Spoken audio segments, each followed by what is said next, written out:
لیکن یہ بات بھی درست ہے کہ گناہ بہت آسان ہو گئے. تو ہم انشاءاللہ اس پر ڈسکشن کرتے ہیں کہ گناہ اصل میں ہوتے کیا ہیں، اور کچھ موٹیویشن دینے کے لیے آپ کو ایک حدیث سناتا ہوں. بہت خوبصورت حدیث ہے. کہ شخص آیا اللہ کے نبی صلی اللہ علیہ وسلم کے پاس، یہ صحیح حدیث ہے مسند احمد کی. اس شخص نے کہا یا رسول اللہ ایمان کیا ہے، کیسے پتہ لگے گا میں ایمان والا؟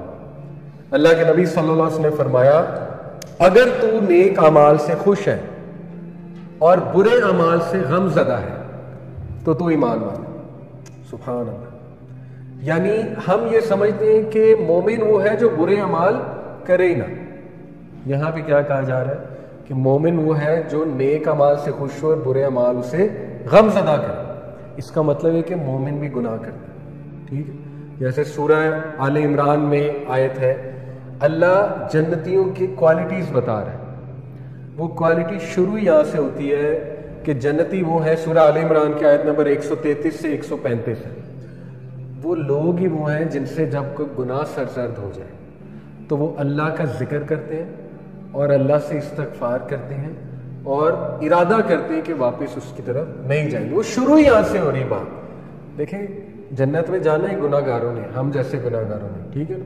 تو اس لیے اس بات پہ خوش ہو، موٹیویٹڈ رہیں کہ اگر آپ کسی گناہ میں اللہ نہ کرے مبتلا ہے لیکن آپ کو تکلیف ہوتی ہے وہ گناہ کر کے اور آپ کو دکھ ہوتا ہے تو آپ کا دل زندہ ہے. یہ خوشی کی بات ہے. ٹھیک ہے. ہاں اگر وہ روٹین بن گئی ہے اور فیل ہی کچھ نہیں ہو رہا تو پھر یہ ایک بہت ہی فکر کرنے کی بات ہے. ابن قیم نے ایسے کہا تھا جب گناہ تیرے لیے ایک روٹین بن جائے اور تجھے فرق ہی کوئی نہ پڑے تو پھر یہ بہت قابل فکر بات ہے. لیکن انشاءاللہ مجھے ہوپ ہے کہ ابھی ہم اس سٹیج پہ نہیں پہنچے. ہر بندے کو اتنا ایمان اس میں ضرور ہے کہ ضرور دکھ بھی ہوتا ہوگا، فیل بھی ہوتا ہوگا کہ یار میں غلط کر. پھر فرمایا اس شخص نے پوچھا یا رسول اللہ گناہ کیا ہے؟ دیکھیں پہلے پوچھا ایمان کیا ہے، پھر پوچھا گناہ کیا ہے. بہت ہی خوبصورت ڈیفینیشن. اللہ کے نبی صلی اللہ علیہ وسلم نے فرمایا اگر کوئی چیز تیرے دل میں کھٹکے، تیری روح میں کھٹکے تو یہ گناہ ہے. سبحان اللہ. اللہ کے نبی نے بتا دیا یہ سافٹ ویئر تیرے اندر ہے، اپنے دل سے فتوا لے. ٹھیک ہے. اللہ نے فَأَلْهَمَهَا فُجُورَهَا وَتَقْوَاهَا، برائی اور نیکی کی پہچان اللہ کہتے ہیں میں نے تمہیں دے دی، اور نفس لوامہ بھی دے دیا ضمیر. ٹھیک ہے. اب خود تمہیں پتہ لگ جائے گا، تمہارا سافٹ ویئر اندر سے بولے گا یار یہ غلط کام، تھوڑا سا شک پیدا ہو جائے گا. ٹھیک ہے.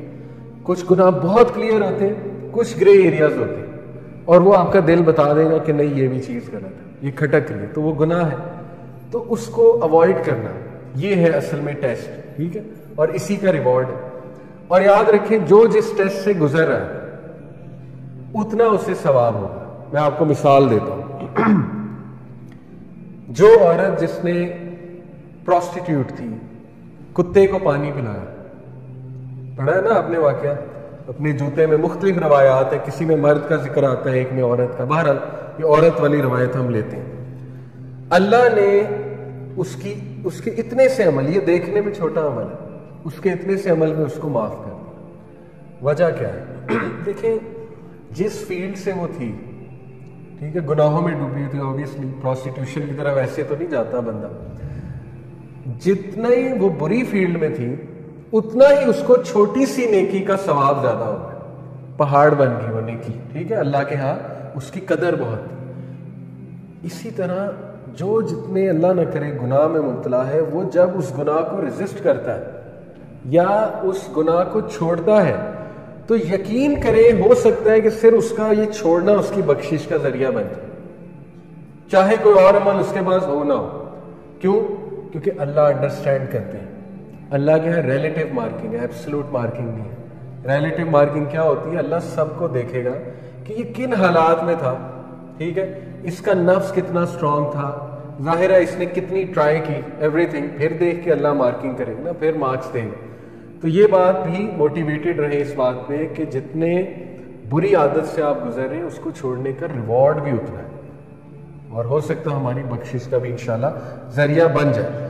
تو اب ہم دیکھتے ہیں کہ میجر اور مائنر سنس کیا ہیں. پہلی تو بات یاد رکھیں کہ اس میں ایک رول ہے کہ مائنر سن بھی اگر بہت ریگولرلی کیا جائے تو وہ بھی میجر بن سکتا ہے. ٹھیک ہے, جیسے مثال کے طور پہ مائنر سن یہ ہے کہ بیٹھے بیٹھے مذاق کرنا اور وہ مذاق ڈیسنٹ نہیں ہے, تو یہ ایک چھوٹا گناہ ہے. ٹھیک ہے, فرشتے نوٹ کر لیں گے, لیکن وہ ریگولر چلتا رہے, پھر آگے لینگویج خراب ہو, پھر لینگویج ڈیسنسی لینگویج سے چلی جائے, آہستہ آہستہ وہ پھر مے بی لوگوں کے آپ اس میں آ جائیں, کردار کشی میں, روسٹنگ پر آ جائیں ان کے, ٹھیک ہے نا, ان پہ الزام لگانے پہ آ جائیں, ان کو مذاق بنانے, تو یہ میجر سن بن جاتا.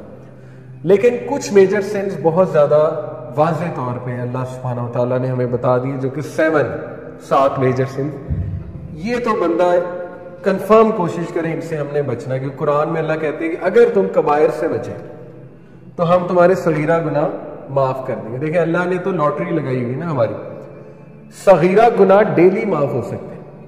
صغیرہ گناہ میں نے آپ کو بتایا, چلتے پھرتے بد نظری ہو گئی, صغیرہ گناہ ہے. ٹھیک ہے, کوئی ایسا میوزک سن لیا جو بہت ہی فضول قسم کا گانا ہے, گناہ ہے لیکن کبیرہ تو نہیں ہے, صغیرہ گناہ میں کاؤنٹ کریں گے اسے. ٹھیک ہے, اس طرح کے گناہ سب سے ہوتے ہیں, ایسی چیزیں.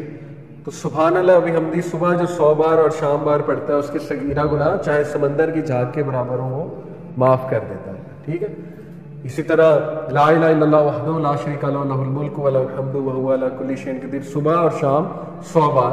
مغرب سے پہلے, شام کا مطلب ہے مغرب سے پہلے, صبح کا مطلب ہے فجر کے بعد, اس کے صغیرہ گناہ معاف ہو جاتے ہیں. تو صغیرہ گناہ کی تو اللہ نے لاٹری لگائی ہوئی. اللہ کے نبی صلی اللہ علیہ وسلم نے فرمایا جب انسان نماز کے لیے کھڑا ہوتا ہے اس کے گناہ, صغیرہ گناہ یہاں آ جاتے ہیں. جب وہ رکوع میں جاتا ہے سارے نیچے گر جاتے ہیں. ٹھیک ہے, جھڑ جاتے ہیں. تو نماز گناہوں کو معاف کرنے والی جو ہے وہ ایک ایکٹیویٹی ہے. تو نماز جو ہے گناہوں کا کفارہ ہے. تو اس لیے نماز تو نہیں چھوٹنی چاہیے, no matter what son you are involved in, نماز نہیں چھوٹنی چاہیے اور نماز کو اچھے سے پڑھنا چاہیے. ٹھیک ہے, کیونکہ وہ ایکٹیویٹی ہے جو انشاءاللہ گناہوں کا کفارہ بنے گی. تو میجر سنز میں کیا ہے؟ نمبر 1 شرک, آبویس سی بات, اللہ اس کو معاف نہیں کرے گا. اور شرک مختلف قسم کے, اس لیے اس پہ ذرا آپ ڈیٹیل میں کچھ پڑھ بھی لیں. ظاہر ہے کہ آج کا شرک شاید وہ نہ ہو کہ بتوں کی عبادت ہو رہی ہے, لیکن یہ کہ شرک کی مختلف اقسام ہیں. کسی پہ توکل اس طرح سے کرنا جیسے اللہ پہ توکل کرنا چاہیے, وہ بھی شرک کی ایک قسم ہی ہے, although میجر شرک شاید نہ ہو, لیکن یہ کہ شرک کی ایک قسم ہے. ریا والے اعمال کرنا وہ بھی ایک مائنر شرک کی شکل ہے. ٹھیک ہے, لوگوں کو دکھانے کے لیے, آج کے دور میں بہت عام ہے. ٹھیک ہے, جیسے لوگ چیریٹی کرتے ہیں تو چلے ایک ہے کہ انکریج کرنے کے لیے پکچرز ڈال دی, وہ ایک اور بات ہے. ایک ہے کہ بس دکھانے کے لیے, دکھلاوا کرنے کے لیے, وہ پھر مائنر شرک میں آ جاتا ہے. اور مائنر شرک بہت خطرناک ہے. اللہ کے نبی صلی اللہ علیہ وسلم نے کہا مجھے سب سے زیادہ ڈر تم لوگوں سے اس کا ہے, مائنر شرک, کیونکہ یہ اس طرح صراحت کرتا ہے انسان کے اندر جیسے کالی چیونٹی کالی اندھیری رات میں کالے پتھر کے نیچے چلتی ہے, اس طرح سے یہ مائنر شرک تم لوگوں میں آ جاتا ہے اور تمہیں پتہ بھی نہیں لگتا ہے. ٹھیک ہے, تو اس لیے ٹیک کیئر آف دس, اور اسی لیے وہ دعائیں ہیں اللہ سے. ہم یہ دعا کرتے ہیں اللہم انی اعوذ بک ان اشرک بک وانا اعلم واستغفرک لما لا اعلم. یہ مائنر شرک سے ریفیوج کی دعا, اور حصن المسلم ایپ میں ہے یہ دعا. ٹھیک ہے, تو اسی طرح دیکھیں کسی انسان کو اس درجے پہ رکھ دینا کہ اس کو خدائی درجہ دے دینا. عبادت کیا ہے؟ عبادت میں 3 انگریڈینٹس, ایکسٹریم ریورنس یعنی جھک جانا, اگلے کے لیے سبمٹ کر دینا سب کچھ, اس کو ریورنس کہتے ہیں. اسی طرح عبادت میں ایکسٹریم اٹیچمنٹ, اٹیچ ہو جانا اس ہستی سے بہت زیادہ.